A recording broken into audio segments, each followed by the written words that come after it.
कहानी का शीर्षक है तत्वों के उचित संयोजन से बनता है हमारा व्यक्तित्व। एक बार राजा मिलिंद भिक्षु के पास गए।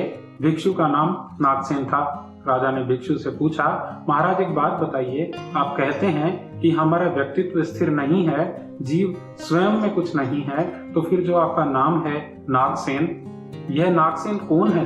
क्या सिर के बाल नागसेन है? भिक्षु ने कहा, ऐसा नहीं है।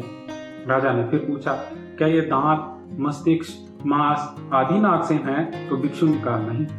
राजा ने फिर पूछा, फिर आप बताइए, क्या आकार, संस्कार, समस्त वेदनाएं नागसेन हैं? तो भिक्षु ने कहा नहीं। राजा ने फिर प्रश्न किया, क्या ये सब वस्तुएं मिलकर नागसेन हैं या इनके बाहर कोई ऐसी वस्तु है जो नागसेन है?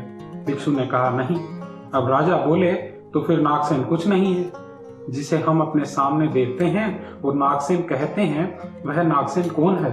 अब भिक्षु ने राजा से पूछा, राजन क्या आप पैदल आए हैं? राजा ने कहा नहीं, रथ पर आया हूं। तो भिक्षु ने कहा, फिर तो आप जरूर जानते होंगे कि रथ पर जो पताका लगी हुई है, क्या वह रथ है? राजा ने कहा नहीं। भिक्षु बोले, क्या ये पहिए या धुरी रथ है? तो राजा ने कहा नहीं।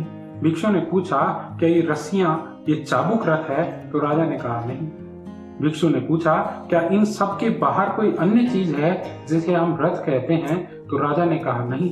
तो भिक्षु ने कहा, तो फिर रथ कुछ नहीं है जिसे हम सामने देखते हैं और रथ कहते हैं, वह क्या है? राजा ने कहा, इन सब चीजों के एक साथ होने पर ही इसे रथ कहा जाता है। तो भिक्षु ने कहा, राजन इसमें ही आपकी जिज्ञासा का हल छिपा हुआ है। जिस प्रकार इन वस्तुओं के उचित तालमेल से रथ का निर्माण हुआ है, ठीक उसी प्रकार अग्नि, पृथ्वी, आकाश, जल और वायु, इन 5 तत्वों के समुचित संयोजन से हमारा शरीर नागसेन है। इसके अतिरिक्त तो कुछ नहीं।